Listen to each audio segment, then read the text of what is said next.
GX110'dan ayrılan özelliklerini anlatacağız. Yani şöyle üst üste çok kırmamızın sebebi şu oldu. Şimdi bununla ilgili bir detay söyleyeyim. Nasıl Berkay? İyi. İyi diyor ne? Yani isteyenler Just yazsın, çok güzel bir motor. Elini attın o ses koltuğundan. Daha hiçbir kız arkadaşımızın bilmeye nasip olmayan, Pek kullanılmamış. pek kullanılmamış Tertemiz yeni. Şu yakıt soğutucusu mazot. Şu hidrolik yağını soğutuyor. Şu intercooler'ı. Merhaba arkadaşlar. Bugün Just uzun video için kullanışının videosunu çekeceğiz. Şimdi Just alın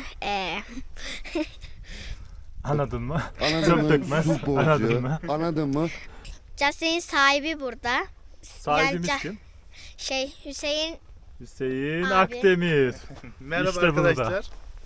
Görüşmeyeli nasılsınız diyeyim. Yıllardır beklenen o inceleme Yıllardır videosu. aslında kanalın 3. 4. videosu olmasını planladığımız Aynen. traktörün videosunu K110X'in. kanalın 2. yılında çekiyoruz şu anda. Aynen. Şu anda videomuzun içeriği şu şekilde olacak. Hem traktörün 2200 saatlik uzun kullanıcı deneyimi, başımıza gelen olayları anlatacağız. Ufak tefek aralara teknik bilgiler koyacağız. Bu şekilde bir video çıkarmayı planlıyoruz şimdilik. Bu traktör güç ihtiyacı fazla, küçük işletmeli, yani küçük ölçekli işletmeler için ideal. Ama aynı traktör atıyorum sulu tarım için, daha kompleks işler için çok da faydalı olacağı fikrinde değilim. Çünkü bir şanzıman problemimiz var. İleride anlatacağım. Yeterli vites sayımız yok traktörde. Örneğin sıra arası çapada ya da havalı mibzerlerde falan problem yaşayabiliyoruz. O manada.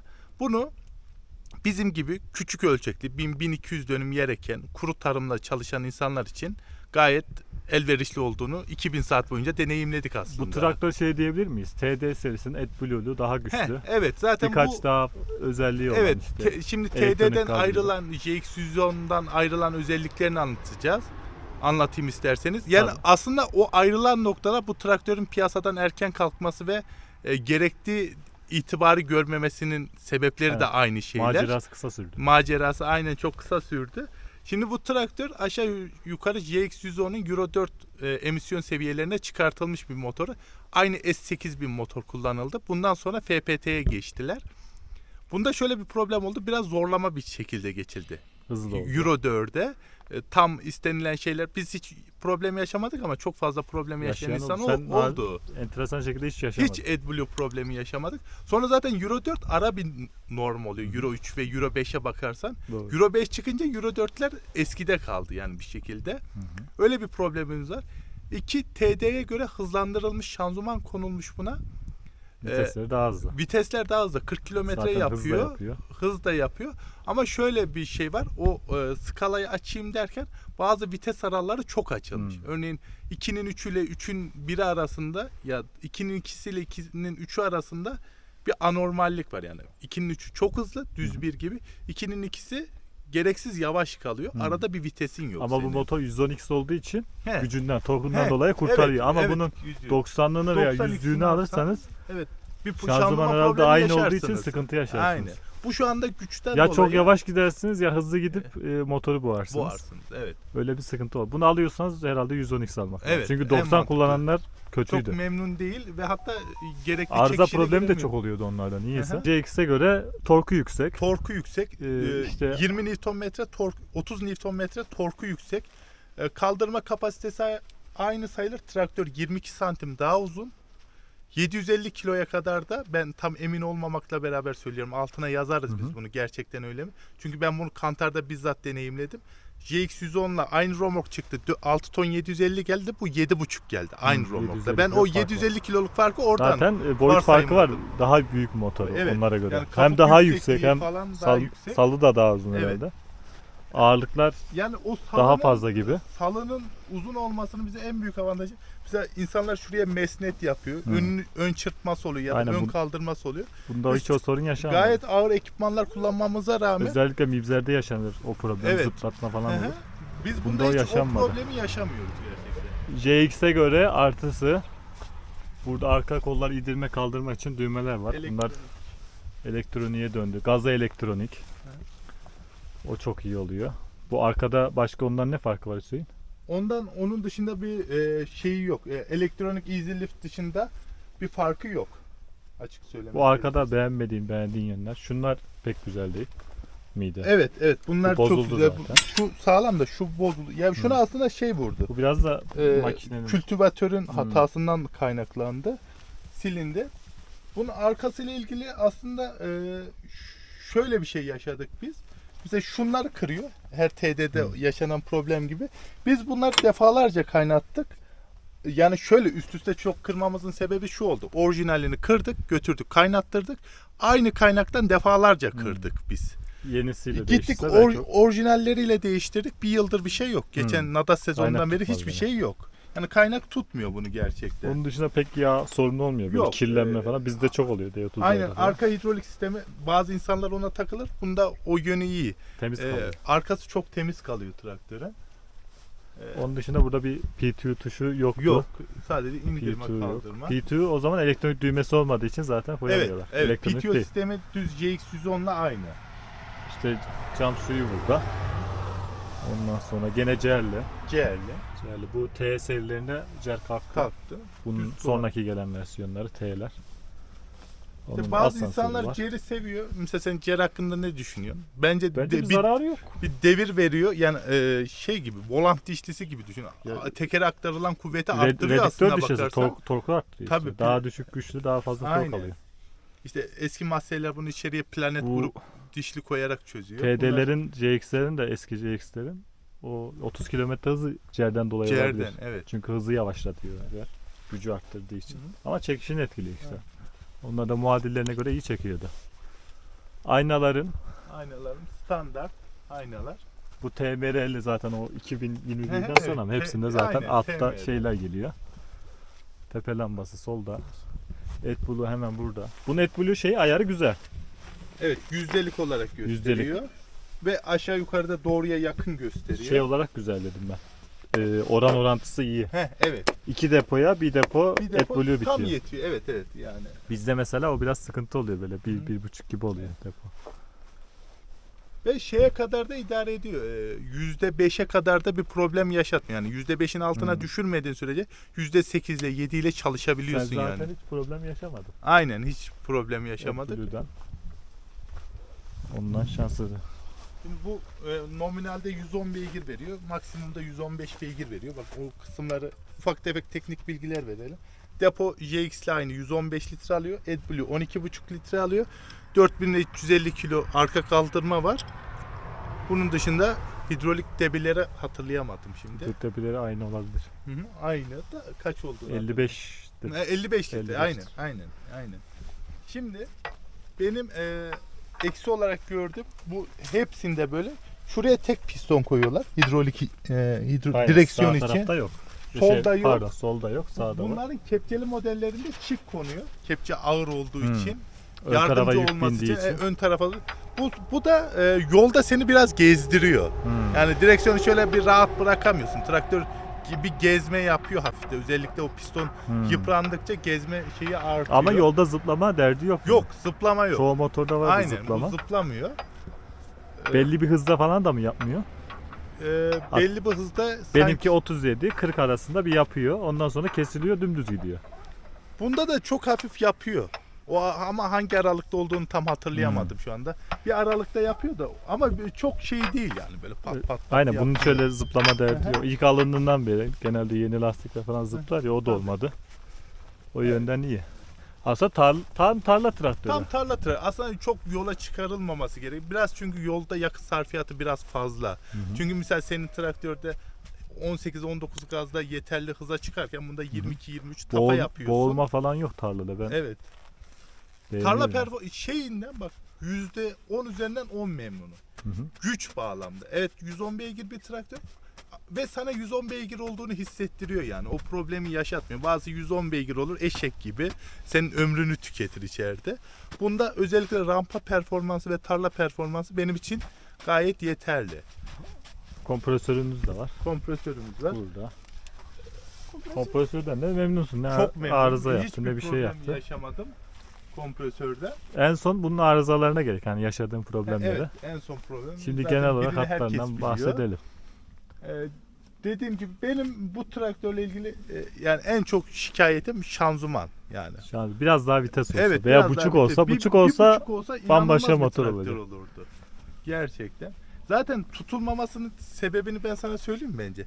Adam diyor ki ya bu diyor GX110'la aynı traktör. Buna bir AdBlue koymuşlar. Bu traktör çıkmış diyor. Ben diyor giderim GX110 alırım. Niye AdBlue ile başımı belaya sokayım ki diyor. Yani Ama eski nesil insanlar İşte öyle düşünüyor. aynen. Hala CX'ler, TR'ler bunlardan daha çok para ediyor. Çoğu motordan fazla para ediyor. daha Tabii. doğrusu. Traktörün turu benim bildiğim kadarıyla 55 derece. Ya bizim için biz bunu yoğun tarla işlerinde kullandığımız için, kuru tarımda çalıştığımız için bize yeterli geliyor. Zaten 55 derecede aşağı yukarı bir standart Genel ölçü olarak, standartlaştı yani aslında Yetiyor, bakarsan. turundan çok şikayetçi değilsin. Tabii yok hiçbir problem. Ortalama. Ne iyi ne kötü. Çamurluklarından şikayetçiyiz. Çamurluklar biraz dandik Evet. miydi? Yani ön görmüşken o geldi aklıma. Evet, bakalım. Yani zaten ikisinin de yarısı yok. Evet, içine bindik. Şimdi. Teşekkür ederim. Bana ne kadar zayıf çıkıyorum ha. Her videoda diyorum Ahmet ne kadar zayıflamışım değil mi? Değil mi? Elini attın o ses koltuğuna. Daha hiçbir kız arkadaşımızın bilmeye nasip olmayan Pek kullanılmamış. pek kullanılmamış Tertemiz yeni. Sal. Ekrana. Ben bu Ekran. ekrana hoşuma gidiyor bunların ekranı. Evet, Böyle yani- tatlı duruyor. İhtiyacın olan her şey var yani. Okunaklı. Böyle şekli şemal de kibar. Evet güzel. yani tasarımı güzel bir tasarım. Düğmelerin burada olması kötü ama böyle şıklık katıyor. aslında. Evet. Düğmelerin çoğu burada. Ya aydınlatmayla silecekler Aydınlatma hariç grubu burada. hepsi burada. Ondan sonra burada işte farları, korna. Kornaya da şöyle bir basalım. Bu Şatılı. yarı mekanik mi oluyor? Bu Yok, ne? Yarı power shuttle. Power shuttle. Power. Böyle power shuttle böyle mi Tabii. oluyor? Allah Allah. Niye- Türklerde Şey- böyle. Türk işi power shuttle bu. Türk işi değil mi? Aynen. Biraz fena değil ya. Sen- Tek elle Ya atamıyor. aslında- Parmakla atamıyor. Yok şöyle atıyorsun ya 4 parmak. Benim gibi Böyle eliniz varsa. Böyle eliniz varsa atabilirsiniz. Şimdi ben şunları tarif edeyim. Şunlar menünün tuşları. Şu menü içinde gezinme. Şu motor devri. İki adet hız sabitleri. Devir sabiti. Şu da akü şartelini. 5-6 saniye basılı tuttuğunuz zaman 360'a kadar sayıyor. Sonra şarteli kesiyor. Çoğu motorda öyle artık zaten. Evet. Evet Burada bu ne şey aydınlatmasıydı? Şu ön, Sis mi çalışma oluyor? aydınlatma. Çalışma mı? Şimdi bununla ilgili bir detay söyleyeyim. Şimdi bu otomatikler 90-100'de yok. Yani bu serinin küçük modellerinde yok. Sadece 110X'lerde. 110X'lere özel. Sadece 100 otomatik ve şey. Size özel ama. Evet bu şekilde. Zaten ben diferansiyel kullanmaktan korkan bir insan olduğum için sadece otoda kullanabiliyor. Otoda Direksiyonu direksiyon çevirdiğin zaman çevirdiğin çıkıyor. zaman Belli bir hızı otomatik geçtiğin çekiyor. zaman çıkıyor. Çift çeker de Çift aynı çeker de şekilde. aynı şekilde. Tarladan çıkıp 15 kilometreyi geçtiğin zaman otomatik atıyor. Ama şu kadarcık otomatik yani bunlar. Geriye alayım diye bir özelliği yok. Geri yok. Çıktı mı çıktı. Tamam. Çıkartıyor ama geri almıyor. Çıktı bitti abi o Yeter kadar. abi, işte güvenlik amaçlı. Aynen. Burada bir bir açılmayan sunroofu var. Perdesi var böyle. Bu tam kapalı olsaymış işte bunu öylesine koymuşlar. Hı hı. Perde koymalık demesinler diye. Havalandırma Alt çıkışlarının adet hava- tamamı Yukarıda. Yukarıda. Tamamı yukarıda. aşağıda veya şu göğüslerde. Bu T serilerinde bu göğüsü Buraya aldılar. taşındı. Bence bu üsttekiler daha iyi. Bence Göğüsten- böyle dizin falan ağrıyor ya. Göğüs şeyine falan çok vuruyor. Ya burayı, bacağına falan aynen. çok vuruyor. Bir de burayı Hı kabalaştırıyor. hı. Gerçi bu da kaba da.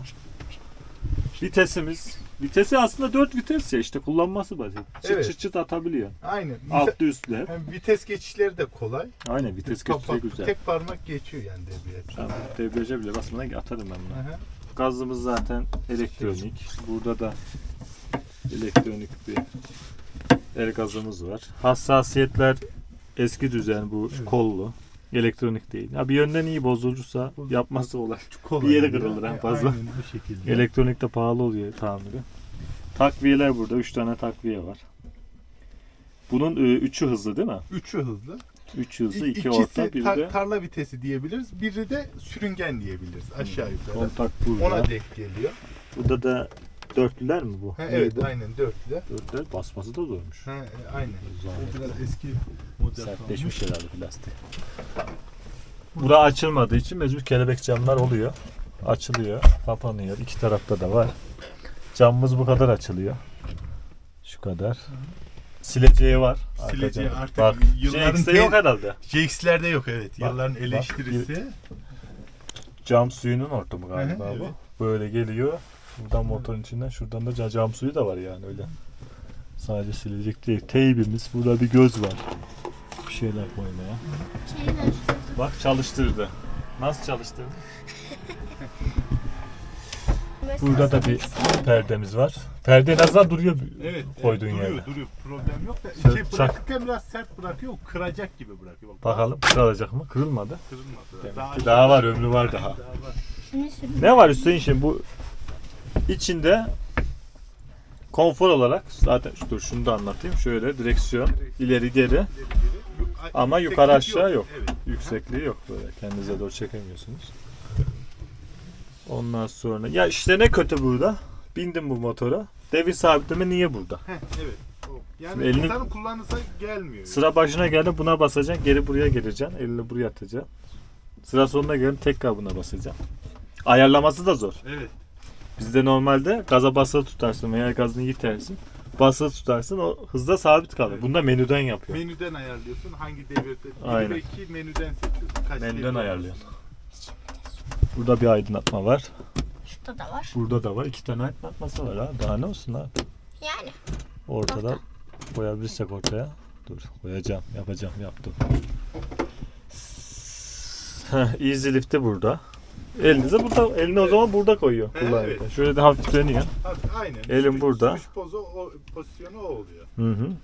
İşte düğmelerden şuraya koyabilir. Bak boşluk da var. Şunu biraz daha şuraya çekip. Hakikaten oraya ve aynı tarz düğmeyle çok güzel olur. Aynen. Ha. Bu Ha. düğme fena değil. O kullanımı onu güzel. böyle dikey koyduğun Bir de için böyle, çok yakışırdı. Oyuk yapmışlar ya etrafına. Nerede olduğunu Hı hissediyor hı. düğmenin. Çok da güzel yakışırdı yani. Nasıl Berkay? İyi. İyi diyor ne? Yani isteyenler Just'a yazsın, çok güzel Chelsea bir motor. yansınlar diyor. Landini almasınlar mı? Landin de güzel. O da güzel. Erkut daha güzel diyebilirim. Fent de güzel. Eski traktörün Erkut'a. Hı hı, Adam Fent de eski güzel. böyle bağ. Hadi şimdi Nasıl bağ kurmuş çocuk? Şimdi bir de kaputun altında ufak tefek Kaputun şeyler- altına bak. Bu güç nereden geliyor? Bir görelim. Değil mi? Blue falan bir bakalım. Yok görelim. Hı. Kontağı kapatsana Berkay. Kontağı kapat derken. Bir AdBlue motorla da böyle bir uğultu oluyor Hı hı. boştayken. İstersen şunu alayım mı Ali? Al. Böyle de sökülüyor. Çok basit Çok- sökülüyor. Aynen ha bu kadar. İki Bizimki tarafta de bak böyle. mesela bizimki de Hı hı. basit sökülüyor. Bu çok daha basit sökülüyor. Şimdi bu önden söylememiz gerekirse bunun güzel yanı burada yakıt soğutucusu var. Şu yakıt soğutucusu mazot. Şu hidrolik yağını soğutuyor. Şu intercooler'ın klima motor soğutucusu. Her Hava şeyi şey. her şeyi şeyi soğutuyor. soğutuyor. Sıvı Her olsun şeyi yeter. soğutuyor. Evet. Şurada ecumuz var. Motor Bilgisayarı. büküğünü orada. Onun dışında da işte bu biraz dediğim gibi zorlama dediğimden kastım şu. İşte şu mesela çok fazla kablo var. Dikkat et. Seninki Dışarıda de bir de kaldı. evet dışarıda. Seninkinde mesela bu kabloların hiçbiri gözükmüyor Hmm, aslına bakarsan. Doğru. Zorlama dediğim kısım orası aslında. Sonradan eklemi yapınca Hı hı, her evet. şey dışarıda kalmış. Şunun yeri böyle tam çok oturmuş herhalde. Çok aynen akü için yapmışlar. Demişler ki çok söküp takma abi. Bir kere tak. Çıkarması zor olmuyor mu? Aynen. biraz Burada zor. böyle bir saç parça var. Bu tornavidayla sökülüp çıkıyor. Evet. Niye saç. öyle? Niye öyle? Ne işe yarıyor Bilmiyorum acaba? Yani. Acaba onu bilmiyorum şimdi. Bilen yazsın. Bu traktörümüzün bakımı şeyden ayrılıyor. Euro 4 motor olduğu için GX'lerden falan ayrılıyor. Bunun bakım saati 600. Her 600 saatte bir bakım yapıyorsun. Yok, alıştırma bakımı vesaire işte rodajdır falan bunlarda öyle hiçbir şey yoktu yani. 50 saatte 100 saatte biz hiçbir şey yapmadık aslına bakarsan. Direkt 600 saatte ilk yağını değiştik 1200'de ve 1800 diye devam ediyor şu anda. 1000 saatte bir de şanzıman yağı değişiyor. Bu traktörün henüz bir kere şanzıman yağı değişti. O da traktörün meşhur arızası ceri kestiğimiz zaman zaten yağ değişimi gelmişti. 1050 saatteydi traktör ceri kırdığımızda. O sırada şanzıman yağı da değişti. O videoyu da şuradan hemen Hemen orada ulaşın. ulaşabilirsiniz. Küt dediği videosuna. Oradan hemen iz- Nasıl bir ses geldi Hüseyin? Küt. Aynı et. kolu molu kırar gibi ya. Evet. Bir bakım masraflarından da bahsedelim. Masraflı mı değil? Değil. Diğer motorlara göre. Evet yok. Hani biliyorum Timosan falan belki daha ucuz olabilir de. Bakım maliyetlerinden bahsediyoruz. Aynen bakım yok yağ yok değişimi yok falan. yok. Zaten bir kit şeklinde geliyor. En son mesela ne kadar verdin? En son 12. 12 verdin. Hı hı. Ben gitmiş olsaydım büyük ihtimal aynı yağ bakımına. Ben 17 17 verirdim falan. büyük ihtimal. 12'de sen ne değiştirdin ama? Motor yağı, Normal motor yağı motor yağı, falan. filtreler değişti. Ben bir öncekini 9'a yapmıştım ama Hı hı. sen benden sonra ne yaptın? Tabii ben şeyde yaptım. 15'e falan Ee, belki benimki. Son 3. kat kültivatörleri vururken yaptırdık biz bunları. Sen bayağı yakın tarihte Hı hı. yaptın. Ben ilkbaharda yaptıracağım. Benim zaten ilkbaharda şu an 2200 saatte Ben ilkbaharda tekrar bakarım. şanzıman yağ değişimi geldi ikinci. Evet, şanzıman geldi. Onu Onu ilkbaharda şöyle biraz yaparız. idare edip ikisini bir yaptırmayı Zaten düşünüyorum. yeni yağ Hı hı. eklettim Ha, falan. tabii. O dökülmüştü. Mübzerde Şimdi hemen çok dökülüyor. arızalarına gel. En büyük arızadan başlıyor. Şimdi en büyük arıza zaten herkesin meşhur, yani kanalımızı takip eden herkesin bildiği. Biz şu sağ ciğeri kırdık. Bir tane bizim boz diye nitelendirdiğimiz en son Şuradan şöyle yarıldı. 360 derece kırdı. en son işte dedelerimizin hiç traktör görmemiş bir tarla diyoruz yani biz Boz boz diye. sürülmemiş tarla. Bir sürümlü. yıllardır. Orada işte beşli otomatikle kullanırken hafif traktörü kastırdık. Hafif de şey yaptırdık. Zaten o elbette kırılacaktı. Yani orada biz hatamız olmuş ya da olmamış onu bilemem ama muhakkak kırılacaktı. Çünkü o dökümün kırılmama gibi bir şansı yok. Şimdi arkadaşlar bir de traktörümüzün biz şurasını kırdık. Zaten bu parça orijinal olmadığı belli oluyor. Bunda biz bu biraz kullanıcı hatası oldu. Ben kültivatörü erken bıraktım. Tumpa vurdurdum. O oradan patladı. Sonra kaynattırdık ama kaynak tutmadı. Sonra gittik bu parçayı aldık. Bugün de son taksidini ödüyorum ha. 1250 liradan taksit Ne kadardı ki yaptırmıştım. o? 12.500 lira 10 taksit 12.500 falan lira şu kol. yapmışlardı. Şu kol. Evet. Döküm Yani oldu. döküm. Döküm kaynağı da zor tutar. Bir de yük Zor biniyor. tutuyor. İkinci arızamız bu şekilde. Son arızamıza geçelim. Hemen geçelim. Şimdi arkadaşlar 3. ve son arızamız. Geçen Nadas sezonunda yaşadık. Burada bir mesnet var arkadaşlar. Burada işte mazotu falan pompalayabildiğiniz bir zımbırtı var. Bunun içinde diyaframa benzeyen bir yapı var. Yani bir conta var. Traktör oradaki conta toplu iğne ucu kadar delinmiş ve sürekli hava yapıyordu traktör. Atıyorum bir gün kullanıyorsun. 4. saat hava yapabilir ya da direkt çalıştırırsın 15. dakika hava yapabilir. İstop ediyor. İstop ediyor, hava yapıyor. Buradan havasını alıyorsun. Devam. Devam ediyorsun, yine hava yapıyor. Ama bu arızada şöyle bir problem yaşadık. Biz gittik, yeni mazot gelmişti. Dedik ki bak yeni mazot koyduk. Aynı gün, tesadüfe bak. Babam gitti tarlaya. Traktörün mazotu bitti. Gel diye Yeni mazot gitti. dediğim başka yerden Başka aldım. yerden İlk mazot defa aldık. aldım İlk diye. defa aldım bir yerde. Babam dedi ki traktörün mazotu bitti. Gel. Traktöre gittim, mazot koydum. Traktör çalışmıyor. Ben dedim ki herhalde Hemen mazot ondan bozuktu. şüphelendi. Ondan şüphelendik. Servis bütün bağlantıları falan yapıyor. Paso bundan çıkamıyoruz yani. Mazota döküyoruz, depoyu temizliyoruz. Bu arızadan çıkamıyoruz. En sonunda servis Tarıya buldum. servis şöyle düşündü. Bu mazot filtreye sokmaktansa direkt aldı pompaya bağladı. Yani bu filtreyi iptal etti. Bir Direkt böyle bağladı. deneyelim dedi. Traktör küt çalıştı. Sesi soluğu düzeldi. Ha. Öylece mesnetten olduğunu anladık. Bunu da hemen değiştirdiler. Hiç yani itiraz falan etmeden hemen değiştirdiler. Onun dışında da genel işte aklımıza gelebilecek TD vari sorunlar yaşadık. TD'lerde yaşanabilecek işte arka yan gergi kırılıyor. Ufak tefek kırılıyor, yerler ufak kırılıyor. tefek kırılıyor. Yani genel yerli Şunlar traktör, gevşiyor, şunlar böyle gevşiyor. çakır İşte çukur oynuyor. Bu şekilde problemlerimiz yaşadık. Ondan sonra senin bir janta bir şey olduydu. O neydi? Şöyle bir kere de büyük diyebileceğimiz arada bu jantın bijonları düşmüştü. Ben de o bijonların üzerinde çok yürümüşüm düştükten sonra. En sonunda düştü. Teker tamamen düşmedi ama son bir tanesi kalmıştı. Düşmüştü. O da üzerine biraz fazla yürüdüğüm için şu göbeği yamultmuştu şu göbeği. O göbeği mi yani? Şu yamulmuştu evet. Yani bu artık balans yapacak seviyeye gelmişti. Bunu değiştirdik biz. O da zaten kullanıcı hatası. Kullanıcı O her hatası. şey sana bağlı. Onlar evet. Bir de şeyi de değiştirdik. Yani fabrika daha doğrusu usta dedi. Yani şu içerideki akisi, bu akisin yuvalarından Akisi de boşaldığı değiştirdi. için evet bunu değiştirdiler. Çünkü Biraz maliyetli oldu. civata yuvaları yer yapmıştı. Ya o %100 bizim hatamız, ona şimdi Tabii bir şey diyemeyiz. Oluyor. Bu TD'lerdeki yine bu filtreleri falan söküp Evet, onu temizlemesi söktü. Bir zor. işkence. Aynen. Onlar düzgün olsaymış. Ondan aydınlatması nasıl bu? Aydınlatma. Üstünde gelenler tamamen orijinal. Bu miydi? şu arka 4 orijinal, önde 2 tane ben yaptım 2 tane sadece. ekstradan sen. He. Arka aydınlatmalar gayet yeterli. Hı hı. Önler bir çıt zayıftı. Onları taktım da onlar da çok iyi lamba değilmiş. He. Güya hani led takıp bu sarı ışık ya, sarı beyaz karışmasın diye ben tekrar halojen aldım. Hmm. O da yeterli performansı vermiyor ama yetiyor yani, bir problem olmuyor. Şimdi bu traktör alınabilir bir traktör yani. Bence alınır. Fiyatlar Fiyat- TD'lerden, JX'lerden ucuz. TD'lerden, JX'lerden ucuz. Ondan Hani daha iyi almak motor. isteyenler, bizim gibi kuru tarımda çalışanlar, fazla vites ihtiyacı olmayanlar, fazla ne diyeyim lüks aramayanlar, diyeyim Konfor işte çok aramayız. Konfor aramayanlar. fazla yok. Evet, onlar alabilir. Ama yani bu traktörü alacak adam diyecek, kardeşim benim güce ihtiyacım var. Benim anlık gaza bastığım zaman tepki veren bir traktöre ihtiyacım var. Benim gaz verdiğim zaman kesilmeyen bir traktöre ihtiyacım var. Bu traktör alınabilir. Onun dışında ben buçuk istiyorum, düğme istiyorum, Aynen. şey istiyorum.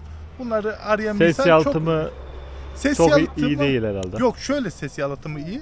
Traktörün sesi normal Fazla traktör geliyor. fazla. Ona rağmen iyi kesiyor Özellikle yani bu içeriği. ilk geldiğinde Yani inanılmaz bir sesi vardı. yani şuradan iniyordu, sanki böyle F-16 alçak uçuş yapıyormuş gibi bir ses yapıyordu. Sonradan onu yazdığında He, düzelttiler. düzelttiler. Evet, Servis yazılımı geldiler O düzelttiler. fan O viskos devrini falan fanı, bir şeyler aynen düşürdü. viskos fanın devriyle ilgili bir problem vardı. Viskos fandan bir ses çıkıyor. Motor sesini duyman imkanı yok. Sadece fan sesi duyuyorsun. Şimdi videoyu kapatalım. Berkay gel. Berkay kapat videoyu. Kapat videoyu abi. Güzel konuştu de Hüseyin abi. Allah- Merhaba Harika arkadaşlar. motordu. Bugün videoyu kapatıyoruz. Hı. Başka? Kanalımıza abone olmak istiyorsanız. Kanalımıza abone olmak istiyorsanız olun. Olun. Olmaz olmayın. Olmayın. Süreceğiz. Drone'la çekeceğiz. Bayağı bir şey Bu anlatacağız videodan orada. sonra hangi traktör gelsin? Ee, 5095G D30 mu? D30'dayı. D30 mu? Direkt D30 değil. Evet. Sonra Landini. Erkunt. Biraz daha kullan. Landini oradan sonra Erkunt, bir yerden bulurum Erkunt'ta. Erkuntçusun diye. Ha? Arkadaştan bulurum ben. Buradan Erkuntçulara Erkuntçulara Ne söylemek? selam olsun arkadaşlar. selam olsun. Tamam. Hadi güle güle. Bay bay arkadaşlar. Bay bay. O kısmı söyleyeyim mi arkadaşlar, biz yakıt kısmını unuttuk, geri geldik. Evet bak sizin için. Traktörün başına geri Size geldik. zahmet ya. olmasın diye. Size geri- zahmet, zahmet olmasın. olmasın Aynen diye. öyle. Buraya da o amcayı çok sevdik ya. Ne bu yakıt konusunda da traktörün yakıtına ne diyelim ki? Yoldaki sarfiyatı bir tık fazla. Öyle diyeyim ben sana. Tarlada da beni hiç rahatsız edecek noktaya getirmedi yani. Bence az yakıyor. Bence az yakıyor. Yani. Aynen. Herkte ne yakıyor mesela? 512, 514. 5.14 ile otomatik bu. yani bahar herginde 1.6 1.7, güz herginde de 1.4 falan yakıyor. Gönlümde 1000 metrekareye. 1000 metrekare, evet. Yani benim sürüm tarzımda, öyle diyeyim. Benim sürüm tarzımda, benim sürüm derinliğinde, derinlik ne lan? Öyle bir kelime bile yok. Sürüm derinliğinde yani güz herginde bizim burada güz hergi kolay olur. Hı hı. Yani bahar erginde biraz çamur oluyor, ağır oluyor, Kezek oluyor, yağışlı bilmem ne oluyor. oluyor. Evet, bir problem oluyor. Ama güsergi bir rahat oluyor bizde. Güsergi dediğimiz, atıyorum Kasım'da sürüyoruz, ertesi Ekim ekiyoruz. Yani Hı hı. güserginden Kasım kastımız ayında o. falan sürüyor yani. Evet, aynen öyle. Onda kaç litre yakıyor şimdi? Onda 1.4 falan yakıyor. 1.4 normalinde de 1.6 Hı maksimum 2'yi görüyor. Maksimum 2'yi görüyor. Evet. Zorlandığı yerde. Ben yani traktörün ben canını çıkardım şeyde. Çakmakçı'da hem taşlı tarla hem inanılmaz bayır bir tarlaydı. 50 dönüm sürdüm üst üste. Depoyu bitiremedim yani. En ağır yani, ondan ağırı yok yani. bizim köyde. 18'li mivzerle tohum ekerken de yarım litre civarında Evet yakıyor. ya 500 yani git 500, gel 600, yolları da 700 yolları falan en koyduğumuz fazla zaman olur. 600'e anca çıkıyor. 600 Öyle gram. diyeyim mi? Hı hı. Doğru. Kültivatörde, ilk kat kültivatörde 900-950 gram yakıyor. İlk herk bozumunda 13'lü onun kültivatör. işte matrisin videosunda Hı hı. koyarız yukarı nasıl çektiğimize dair. Şurada hemen. Şeyde ikinci kat yani kültivatörün bozduğunda üçüncü kat tohum yatağı hazırlarken de 600-700 gram bandında yakıyor. Bu şekilde. Biz bunun daha kuyruk milini hiç kullanmadık. Kuyruk milinde ne yakıyor, ne performans veriyor. Hiçbir şey takmadık yani, öyle diyeyim. 2220 saatte traktör. İyidir herhalde. İyidir herhalde. Ben de öyle tahmin ediyorum. Yani kuyruk milinde mesela bir balya makinesinde falan ne yakar tam tahmin. Onları kullanmadık. Hiç Sadece kullanmadım. tarlaya girdi. Bu sadece tohum çekti, tohum toprak ekti. işlemede çalışıyor. Bir de uzun nakliye yani 10 ton civarında nakliye yapıyor. Onun dışında Kuru tarım bizimki kuru zaten. tarım. Aynen öyle.